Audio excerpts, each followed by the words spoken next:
Again, people caught up in the marketing. Twitch is very good at that kind of stuff. Now, let me just talk about this Harris Heller thing, too, while we're at it. Another reminder that I was offered a full-time job and plan to quit content creation right here. I treat every video like it was my last chance to make it work. That's the only reason it did. And here come all the people. I say public service announcement. Nobody likes it, of course, because nobody likes me.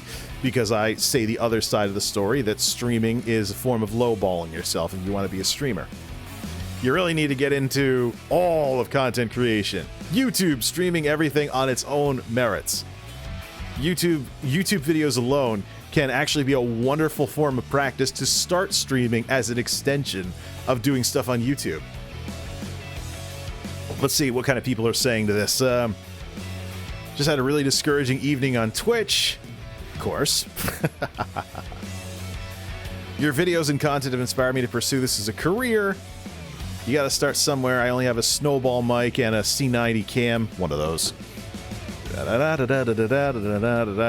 People are memeing him and stuff about, oh, I think I'll quit my full-time job now. And of course, the obligatory person is like, oh yeah, keep grinding. This attitude only exists on Twitch.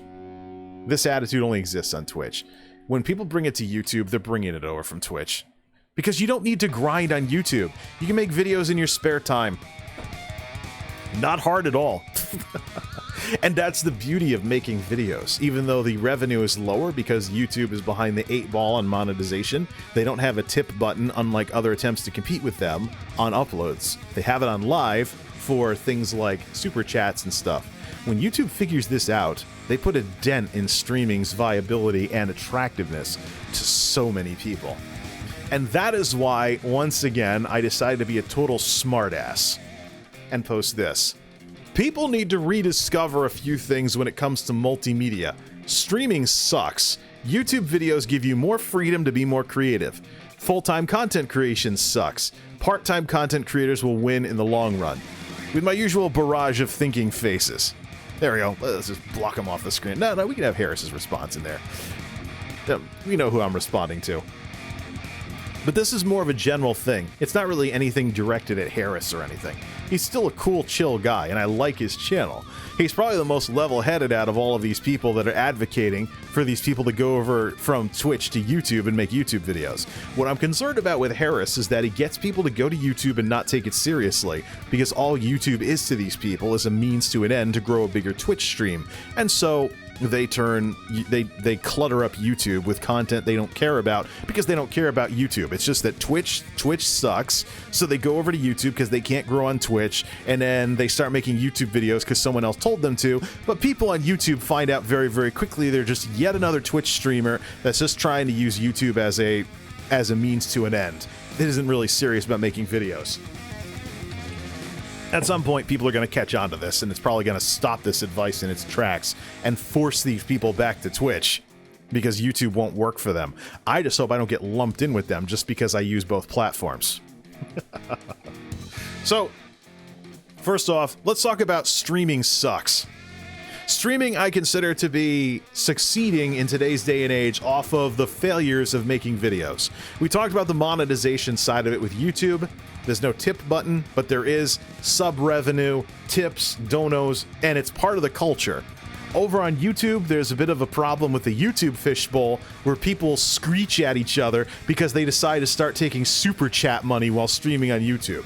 Ugh. This was a couple of years ago, but I hope I don't find out that it's still happening. But there's this anger towards any kind of content creator compensation over there that has existed on YouTube for years. You get branded as an e-beggar if you ask people to support you. And again, once you've been anywhere besides one platform, you know that's not the case. I've listened to traditional podcasts run by small businesses who built up a podcasting studio from scratch that tell everybody this show is listener supported. If you want to support us, go to this website, click on the friendly yellow donate button. But not on YouTube. There's this whole e-beggar, people making fun of you and whatnot if you ask for any support. Assuming this gets fixed, streaming fundamentally because of the live component of it is limited. You can't be perfectionist. You can't get anything perfect like studios can. You can't. You have to do it all in one take. You have to wing it, essentially. And in order to be anything consistent, you have to stream at consistent times. So now you're tied to a specific time slot. This applies to radio as well. You go to have a radio show, evening commute, 5 to 7 p.m. There goes your 5 to 7 p.m. no matter what's going on. Now on YouTube, assuming the subscription system works right, and today I saw another example of someone angrily tweeting YouTube that they weren't seeing videos from the people they subbed in their feed. That's been going on for years. It's why I manually override it via a list of bookmarks, 1990s style. But here's the thing.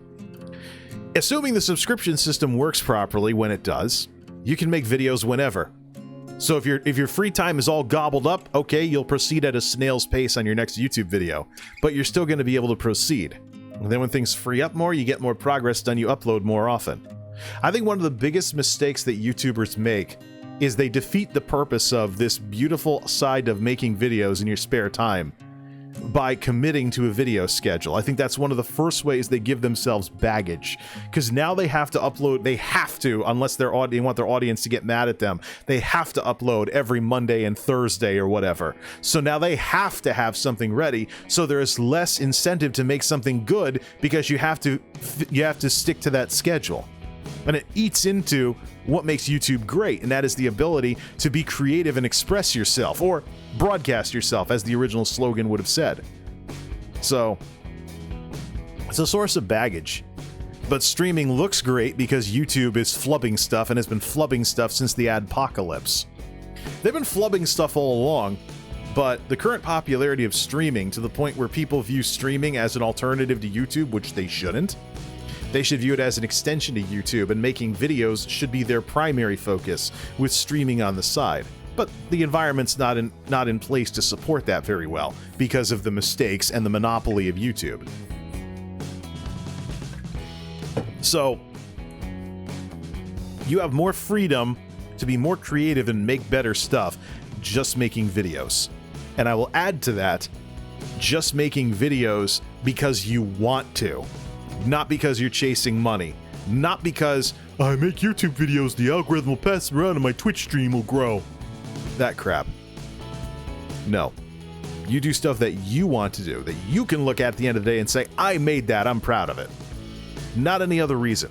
Because people will catch on pretty quickly if you have some ulterior motive every single time. And quite frankly, I think a lot of people on YouTube are sick of these creators with ulterior motives. The manipulation meta.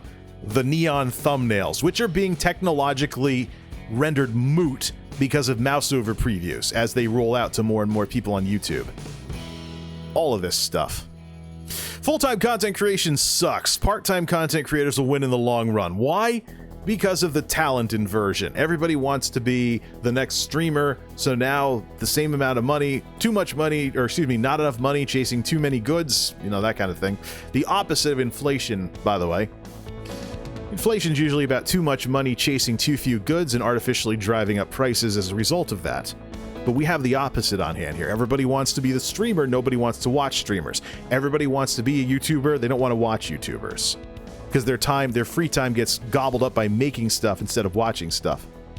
And that, by the way, makes you suck as a creator as well, because nothing says this person's only in it for the money like somebody who can't even pay attention to the very community they're part of.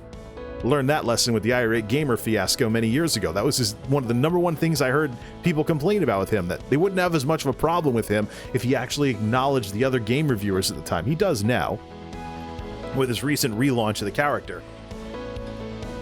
But looking like you're in some kind of ivory tower and not clicking with regular human beings, that's a recipe for failure. Or success, but not as much success as whoever you're copying in that case. So, at some point, more people are going to smarten up to this meta, and they're going to destroy it. Because they are going to be sick of being manipulated.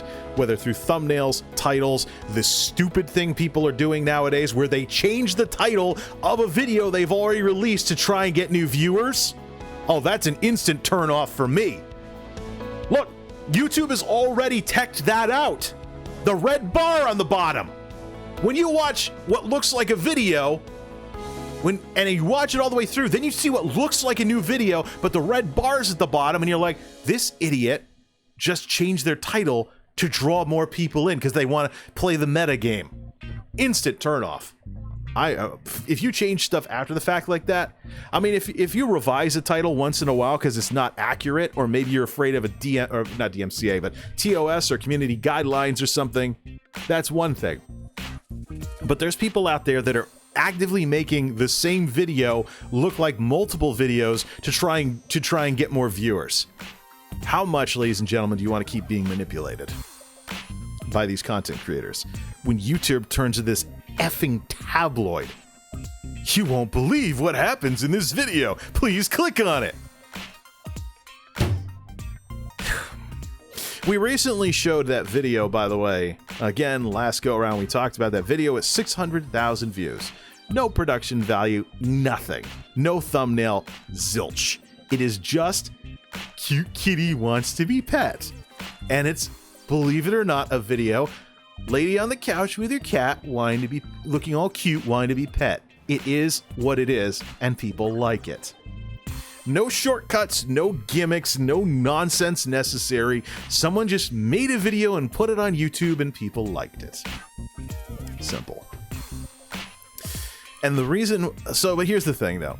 I can't just keep going off on this whole soapbox without talking about why I'm parodying the video game crash of 1983 with this reference to an online media crash of 2023. Look, I think there is so much of this nonsense going on. I think platforms need to start developing systems to reward people, find ways algorithmically to tell who's putting in the effort, trying to make something good and trying to grow a channel. Because if this doesn't come into existence soon, we're going to end up with a situation like the video game market of the early 80s. Everybody's going to be making videos, no focus on quality, and in the case of these people that are telling people, make YouTube videos to grow your Twitch stream, people not taking YouTube seriously, and they're using it only as a means to an end, so you know that's going to put a quality ceiling on what they do upload and make this problem worse. So, when the talent inversion happens, nobody can make any money, and the big creators collapse, and they're doing all these sympathy videos and begging for donos and stuff because they can't make the money they used to because there's way too many people trying to be on camera, not enough people watching. Don't say nobody brought it up. And don't say it's unprecedented either. When the market was flooded with games of dubious quality and there was no way to differentiate good from bad, we saw the video game crash. What happens when this happens with online media, videos and streaming? Too many people making videos for whatever reason, no real way to differentiate between who's actually trying to grow and who's doing things recreationally. This is a warning sign for these platforms to hammer away at the technology to make this happen. Now, when this happens and when we have this talent inversion, we don't need to show more of the Harris post. That's when part-time content creators win in the long run because you have everybody trying to do stuff on the internet. You have everybody chasing a non-traditional career. What happens when the people with the non-glamorous regular jobs, what happens when those aren't filled and there's talent shortages? That's one of the reasons why I'm doing everything I'm doing here, but I'm staying involved in the local warehouse scene. Because they have business pain all over the place. They can't get people to do boring stuff where you can't have your phone with you, like drive a forklift or move boxes around. So, it's gotten that bad. I first wandered in there after college just to have a check until something related to my degree opened up. I didn't really care about it. But now, it is so... I mean, if you want to keep a roof over your head, just be decent in a warehouse and you're all set. You can spend your free time working on other stuff. And there's enough of a drop-off in volume that I can pursue stuff like this, because I'm not working a job where I'm basically married to my job, and I live out in the woods where the cost of living is low enough to do something like this. But don't think it's going to stay this way. There's discussions about things like 6-hour workdays and other stuff to try and promote more work-life balance, even though technically the 8-hour workday was supposed to do that. You go back to the New Deal, 8, 8, and 8. 8 hours work, 8 hours play, 8 hours whatever you want. Or excuse me, 8 hours work, 8 hours sleep, 8 hours whatever you want. That's work-life balance. 8, 8, and 8. That's why we have 8-hour work days. But some people are tossing around the idea of maybe going to like a 6 or 7-hour work day so people have more free time. I don't know how much of that is a reaction to this rise of interest in non-traditional careers among millennials, Gen Z, and the upcoming Gen Alphas. In contrast with Gen X and the baby boomers and everybody before them who was way more into traditional careers. I don't know if that's the way to keep jobs filled, to try and allow for more flexibility and stuff like this, to move forward from the 1940s mill model or factory model. But at the same time, you've had massive recessions changing people's views on work, changing people's views on having a career. And in my case, getting me to think that having a career is a luxury, and you shouldn't sit home unemployed while jobs go unfilled just because you think you're one thing and nothing else. Like I saw during the Great Recession, with the IT professionals unemployed for 5 years, while local industrial parks couldn't find help, because they sat at home waiting for an IT job to open up. I've read the blog entries, I've seen the angry YouTube videos, I've seen everything from that time period. And that's why I decided not to be that way. Mike Rowe, by the way, with the dirty jobs thing, talking about, yeah, you can do pretty well for yourself doing jobs that people don't like because nobody wants to do them. Even skilled trades like plumbers. When everybody wants to be a streamer, who's going to fix the sink when it clogs? That's the thing. And that's why, I'm looking at this whole talent inversion thing and I'm thinking, full-time content creation, if it didn't suck enough because people were fishbowled by a lot of successful full-time content creators becoming what they were due to the Great Recession, if that didn't suck enough as it is, this whole dream fantasy of being a full-time content creator is also being propped up by the problems with streaming. You're glued to a screen, you have to be consistent, otherwise people don't know when to watch. So with the streaming bubble, this also promotes a bubble for full-time content creation, when the people who are in the best position overall in the long run are going to be the part-time folks, who actually don't mind still getting the regular jobs that folks can't fill because people don't want to do the jobs that aren't glamorous, so they can't have their phone with them or something along those lines. That's something I'm going to keep at as well. Plus, don't have all your eggs in one basket. Same thing with videos versus streaming. Mix of both. Find a way to mix them all up. But don't count on any one thing to be a magic bullet to success, because that never works. It doesn't work in business, and it doesn't work individually. So, to summarize all of this, I'm joking about an online media crash of 2023 because I think it'll parallel the video game crash of 1983. I think give it a few more years, if the technology doesn't develop to separate the wheat from the chaff, so to speak, because everybody can make videos, everybody can stream, nobody really has to work on being skilled at it because there's lower barriers to entry. Video editors getting easier. There are even programs out there that'll try to use AI or an algorithm to auto-generate highlights reels of gaming streams by looking for when there's more stuff going on the screen, more activity in the chat, more noise from you or something like that, and auto-generate a highlights video to send to YouTube, so you don't even have to know how to edit anymore. But when you get a program like that, you're basically making stuff that's no better than anybody else who has that program. So there's really no way to differentiate yourself. You're just like everybody else who took the easy way out and bought a software package. But that fundamentally is the problem that these platforms are facing. When too many people want to just use the platform recreationally and their content is mixed together, people with the same amount of concurrence or the same amount of views on YouTube who want to grow and build something, what do? Where's the technical solution to that? So, barring any other changes, or if nothing changes, what I think is going to happen is there's going to be a crash. You're going to see full-time content creators crash and burn and then have a hard time getting jobs because they don't bring in the ad revenue they used to bring in. And because they've spent so many years making YouTube videos exclusively or whatever, people think you've run your own business before, so why should I hire you? You're a flight risk. So, then we'll see people be upset all over the place because we made it into a bad thing if you have to have a regular job. Even as there are places that can't keep people because people don't want to work or they don't want to do jobs that aren't glamorous. Even if they'll get treated nicely because the managers have figured out that it is very hard to get people for these dumb-looking jobs. That's the world we live in. And if I'm right about this and everything crashes hard in 2023, I'm sorry I brought it up, but don't say I didn't see it coming.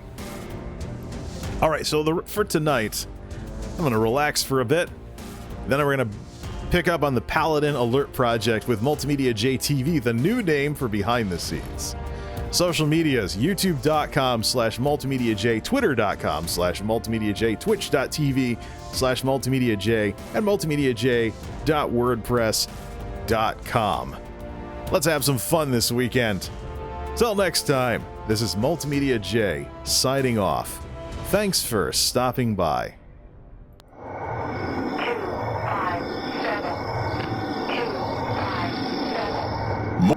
MultimediaJay Radio Style.